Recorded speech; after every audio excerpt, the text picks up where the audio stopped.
Its influence reached new levels with the embedding of journalists during the war in Iraq. The Pentagon tightly controlled the media during the 1991 Persian Gulf War, limiting where reporters could go and often restricting access to small groups of pool reporters.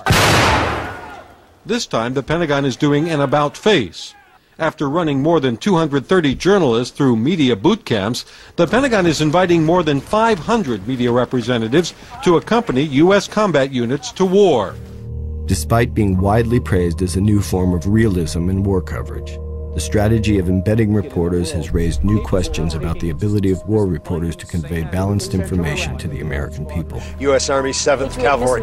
Rather than being kept far away, they were embraced and smothered and participated in the process of being smothered. They were brought along, hundreds and hundreds of them, with the Marines, with the Navy, with the Army. They became, in a sense, part of the invading apparatus. You didn't have embedded reporters with people who were being bombed. You only had embedded reporters with the bombers. Last night, a tremendous light show here, just a tremendous light show as we were watching. And it was through the eyes of the invaders that so much of the reporting was done. It was a gradual process of getting to know and trust each other, and for them, trusting me was knowing I would not blow their objective and get us all shelled with artillery. People who were correspondents for the major U.S. TV networks would express in no uncertain terms that they had been bonding very closely with the U.S. soldiers. We have a number of correspondents in bed with our troops across the region. Some very deeply embedded in a personal way with the Marine that he's traveling with, but he does remind. And you had correspondents saying that, you know, I would do virtually anything for them, they would do anything for me. There's all this camaraderie. We had guys around us with guns, and they were intent on keeping us alive because they said, "You guys are making us stars back home, so we need to protect you." We need to, you know. That's very nice, except it has nothing to do with independent journalism, which we never need more than in times of war. It was a very shrewd effort by the Pentagon to say, you want access? Here's plenty of access. I doubt that in a conflict of this type there's ever been the degree of free press coverage as you are witnessing in this instance. And the embedding process was actually a new wrinkle in an old game, which was and is propaganda for war. Praise for the embedding process as a step forward in balanced war reporting has often invoked comparisons to media coverage of the Vietnam War. A myth has kind of grown up after the Vietnam War that the reporting was very tough, that Americans saw on their television sets the brutality of the war as it unfolded. And people often hark back to that as a standard that should now be rediscovered or emulated. This is what the war in Vietnam is all about.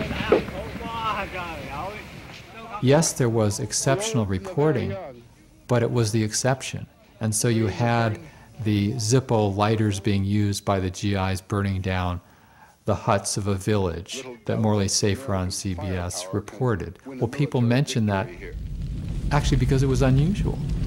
And in point of fact, very little about the tremendous violence in that war was conveyed through the television set, especially when the U.S. government is responsible for the human suffering. That is, in a way, the most taboo, to show in detail, in graphic human detail, what's involved when bombs, missiles, mortars, paid for by U.S. taxpayers, do what they're designed to do, which is to kill and to maim.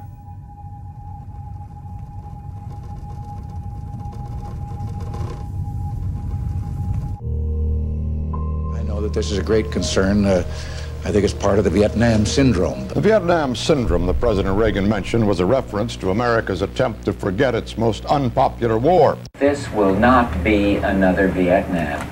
Our troops will have the best possible support in the entire world, and they will not be asked to fight with one hand tied behind their back.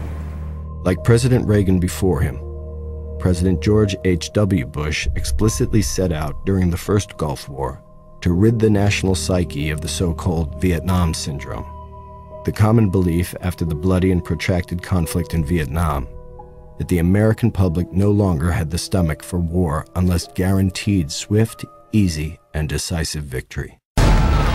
Precision weapons and the strategic use of air power helped make the Gulf War an enormous operational victory for the Pentagon, helping it move past the legacy of Vietnam.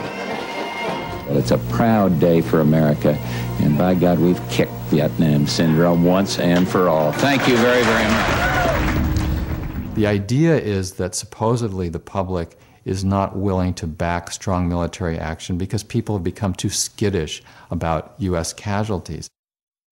In fact, if you look at the actual course of public opinion, there's been a real willingness to support wars, without exception, at the beginning.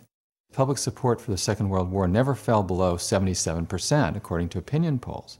But during the Vietnam War, public support fell to about 30%, and within a couple of years of the U.S. occupation of Iraq, public support was down to almost 30% among the U.S. population. So what's the difference? In one case, World War II, the U.S. public never felt that the war was fundamentally based on deception. But if it emerges that the war can't be won quickly, and that the war was based on deceptions, then people have turned against the war. So first, the public has to be sold on the need to attack. Then, after the war is underway, withdrawal needs to be put forward as an unacceptable option. Withdrawal of all American forces from Vietnam would be a disaster not... Let no one think for a moment that retreat from Vietnam would bring an end to conflict. If we're not leaving so long as I'm the president, that would be a huge mistake. Our allies would lose confidence in America. To yield to force in Vietnam would weaken that confidence. Any sign that says we're going to leave before the job is done simply emboldens terrorists. A retreat from the United States from Vietnam would be a communist victory, a victory of massive proportions, and would lead to World War III. If this little nation goes down the drain and can't maintain her independence, ask yourself what's going to happen to all the other little nations. It would not bring peace. It would bring more war.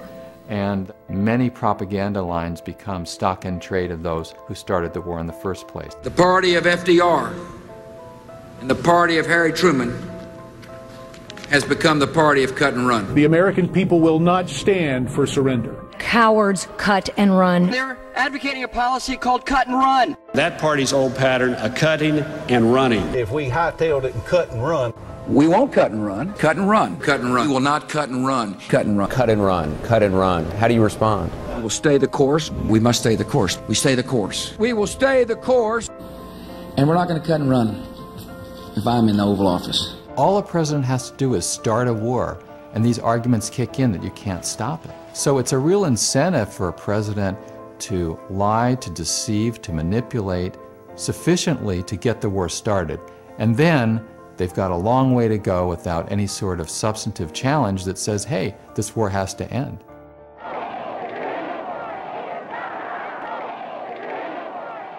Then, appealing for public support for his peace policy, Mr. Nixon said the enemy cannot defeat or humiliate the United States. Only Americans, he said, can do that.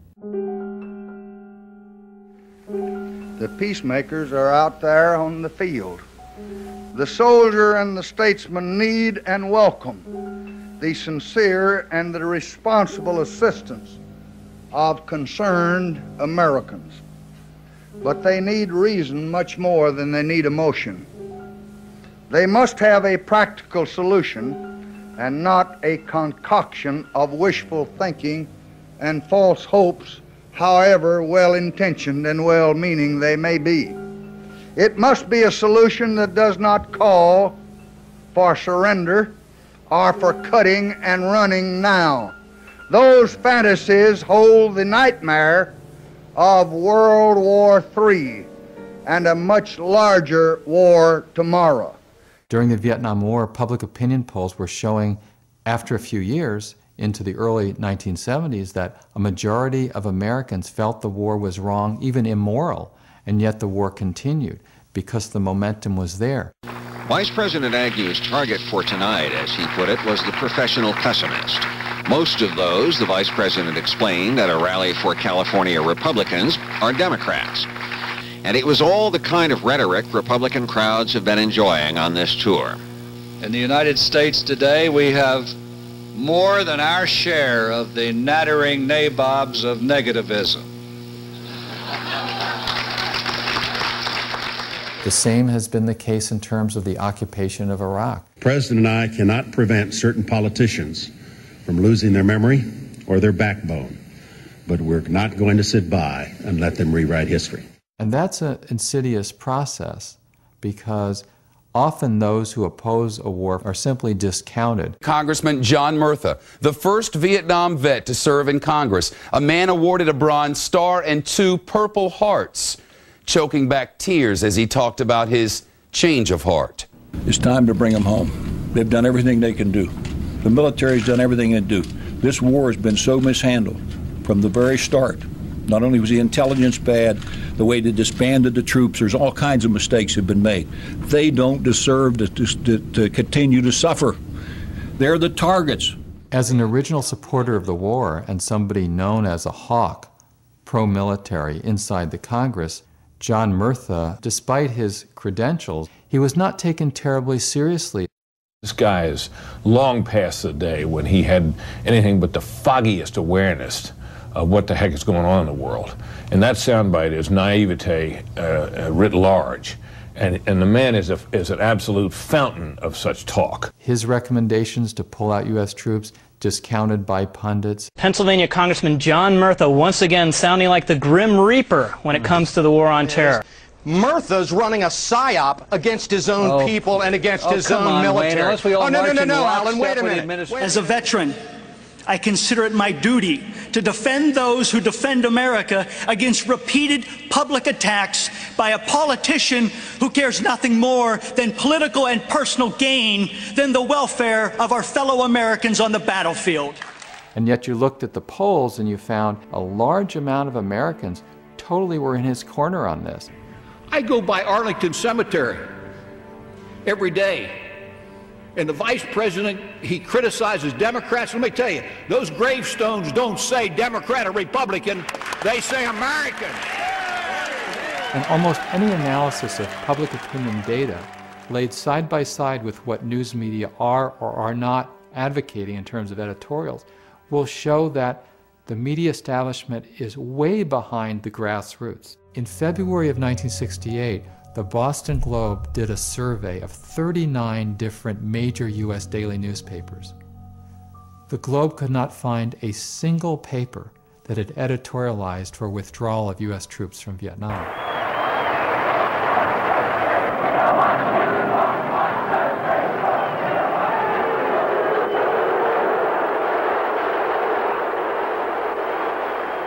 And even when calls for withdrawal have eventually become too loud to ignore, officials have put forward strategies for ending war that have had the effect of prolonging it.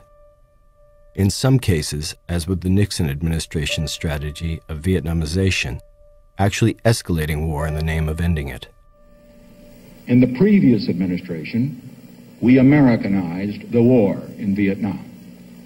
In this administration, we are Vietnamizing the search for peace. It's the idea that, okay, the war has become unpopular in the United States, so let's pull out some U.S. troops and have the military burden fall on the allies inside that country. White House officials say it is obvious the South Vietnamese are going to have to hack it on their own. The model is to use air power while pulling out U.S. troops and training Vietnamese to kill other Vietnamese people.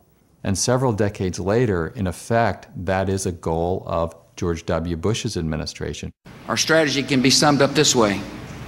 As the Iraqis stand up, we will stand down. The rhetoric about shifting the burden of fighting the insurgency onto the shoulders of Iraqi people themselves is very enticing for a president, because it's a way of saying to people in the United States, hey, we're going to be out of there. It's just a matter of time. There isn't a person at this table who agrees with you that we're in a quagmire and that there's no end in sight. The media and political focus on the word quagmire is a good example of how an issue can be framed very narrowly. The criticism would be that you're in a situation from which there's no good way to extricate yourself. And then the word clearly would not be a good one. Talking about a quagmire seems to be a positive way of fomenting debate, because then we can argue about whether the war is actually working out well. We are now in a seemingly intractable quagmire. That terrible word, quagmire. This can be, or seems to be, a kind of quagmire.